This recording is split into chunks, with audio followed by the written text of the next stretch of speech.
Kirsten probably should have stayed with her baby daddy. You want to know why? Let's talk about it.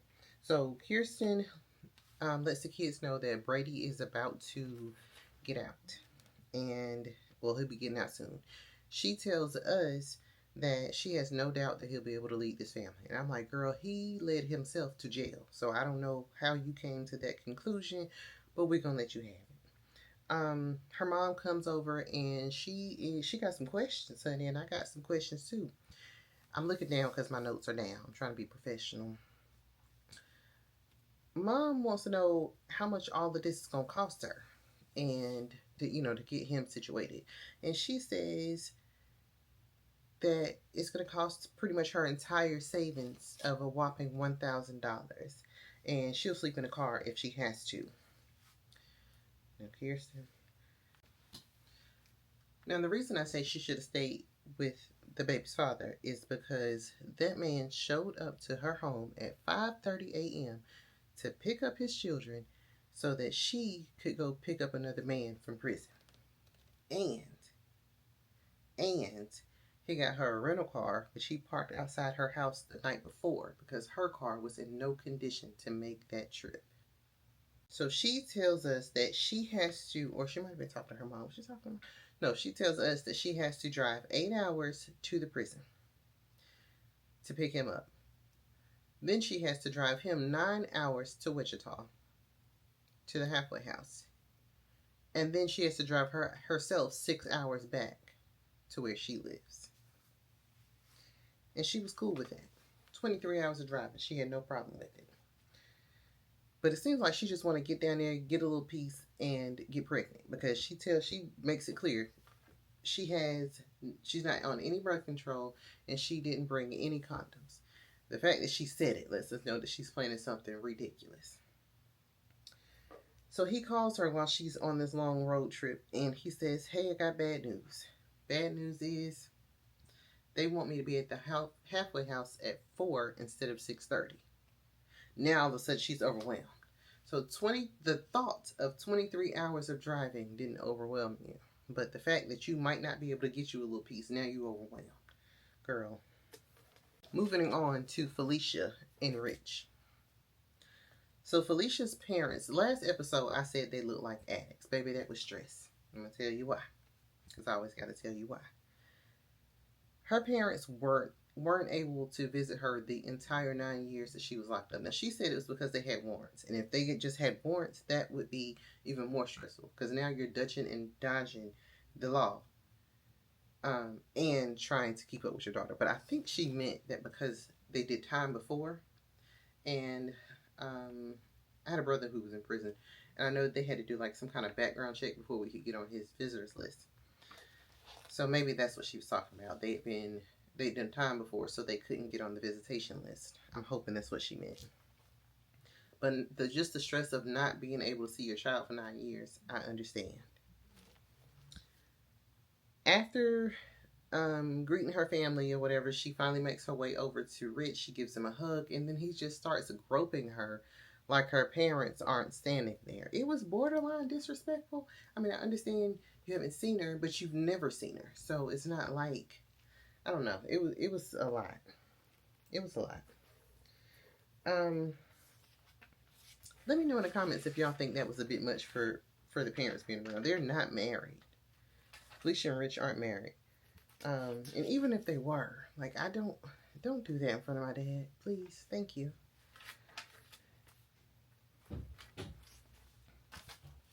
So Felicia tells us that when she was 11 years old, her dad was incarcerated. And her mom had gotten arrested, she said, for drugs and stuff. I don't know if she was doing the drugs or selling drugs. I don't know. However, the case may be they got thrown into foster care, and she rebelled against it. That wasn't her parents. She didn't want to listen to them. Her dad eventually comes home, only for her to be sentenced to 9 years, 8 months after he returned. Crazy. So they're riding to the restaurant. Auntie Stephanie's in a different car, and she's kind of crying because she wasn't able to get Felicia out of foster care when Felicia called and asked her to. And she was kind of taking it hard. She felt like if she hadn't or she had been able to get her, she wouldn't have been arrested. She wouldn't have had to do the 9 years. I can see why she thinks that. And she's probably right, but she wasn't able to do it, so it is what it is. So at the restaurant, Felicia's mom brings up Rich and Felicia. Just, casually. She didn't have any questions or anything. She just brought it up. And it got real awkward. She just kind of said, I don't know about Rich and Felicia or whatever she said, but it just got so quiet. He had nothing to say. He had nothing to offer. I don't know. It was just weird. So Dad kind of takes it a step further and was like, well, how long have y'all been talking?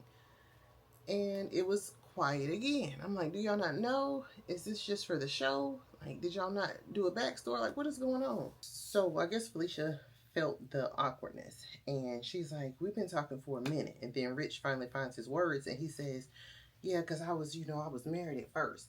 No, you do not start with that. You don't, that's not how you make peace with somebody's father. You don't start with the past. So he's like, yeah, but now that I'm divorced, we've been talking ever since. And hating ass homeboy over here in the corner like, really? You learn something new about your friends every day.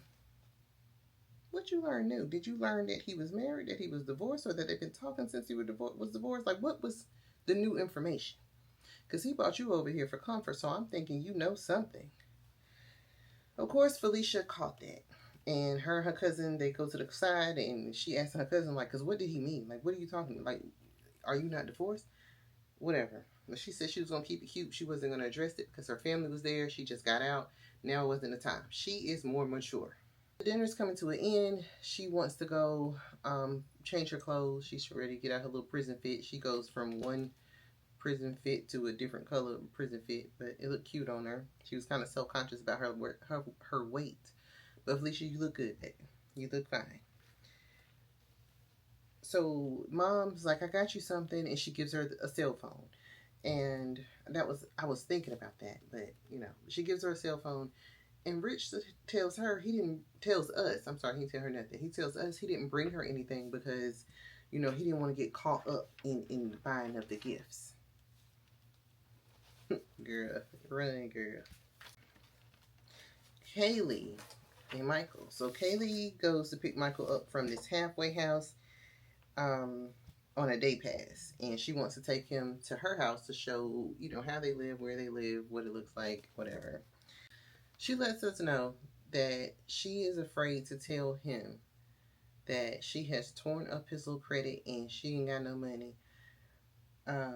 And she went out and spent $37,000 that she did not have on a brand new car, and she don't have $37 to her name.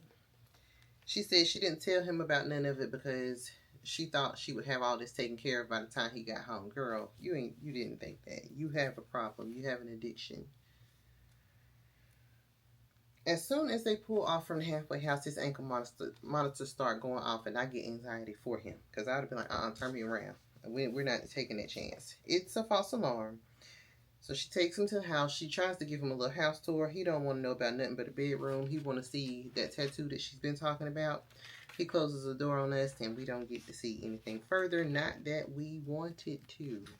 Carrington and Zay. Zay,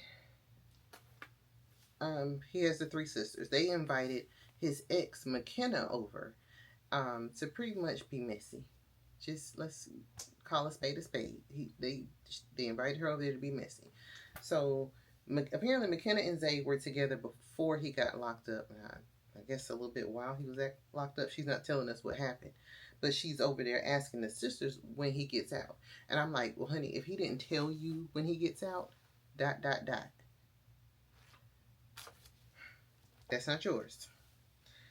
And she has his name tattooed near her hind parts. Oh, Lord. She lets us know, or she lets them know. She lets them know that Carrington, she's coming to release day, and Carrington's going to be sad and alone when she leaves. So, whatever. So it's 1 week until Zay gets out, and Carrington tells us that, she's not conning him. She's just withholding information. What information is she withholding, you might ask? Well, London. She met London on a dating site of some kind, and um, she's never met him in person either. So they're on the phone, they're talking, and she starts to talk about how Zay's sister. Well, he did ask, but she starts to talk about how Zay's sisters don't like her, they don't text her, and why are we talking to this man about this? And at first I was like, well, maybe he's, a friend. But no, I knew better. I knew better. It was a dating site. Like, he didn't get on there to be a friend. So she lets us know that Zay is the jealous type. He wouldn't approve of this conversation, yet she's having it anyway. So if you know better, you should probably do better.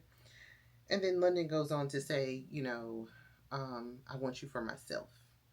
And she laughs like she doesn't know what's going on. She laughs a little too hard for my liking. And she tells us that he's a temptation, a big temptation in her life, and she needs to keep her distance from him. Yeah, probably. Now to my favorite foolishness. Rather my notebook around. It's a pretty thick notebook.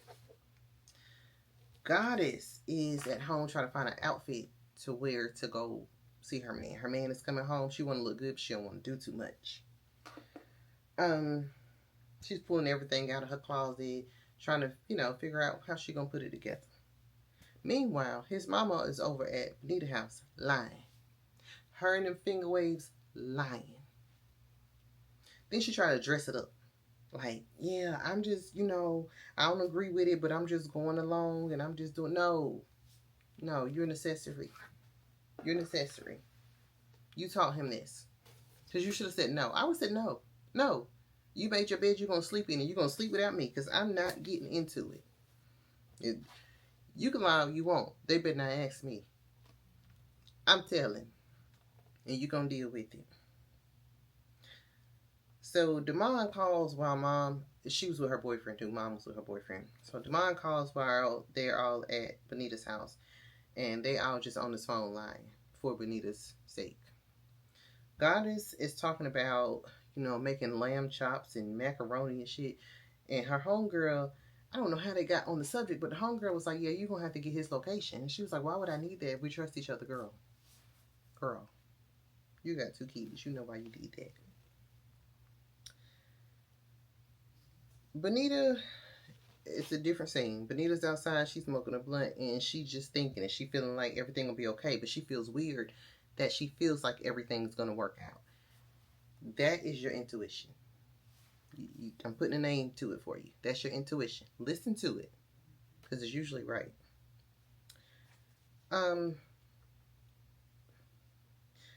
While she's outside getting her thoughts together, Goddess is at home making posters and doing a lot. She tells us she's ready for the soft life. She's ready to be cooking in her nightgown and drinking champagne and waiting on him to come home and doing all the things. The fantasy. Yeah, because that's what that is.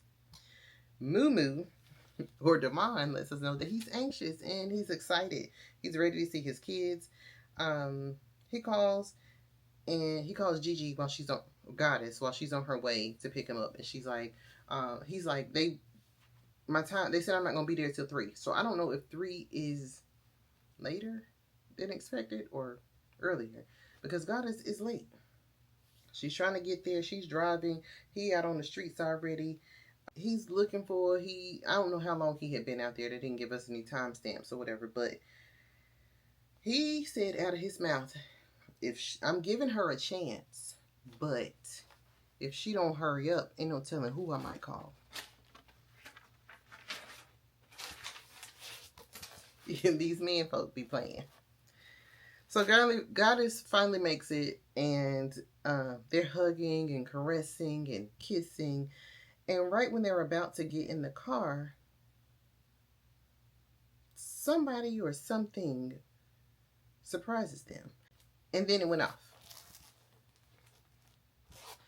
So did Benita trust her intuition and show up Did she call the jail to find out the release date, since he had that little slip up last episode about the dates? Or did his mom decide she couldn't wait for the next day to see her baby, or one extra day to see her baby and show up? Let me know who you think it was in the comments, or what you think it was. The car could have been getting towed. I don't know. I had so many different things that could have been happening. I'm hoping it was Benita. Let me know what y'all think. They're probably going to end up on that other show, This Is Polly. I don't know. Let me know what y'all think in the comments, and we'll talk about it down there. Bye.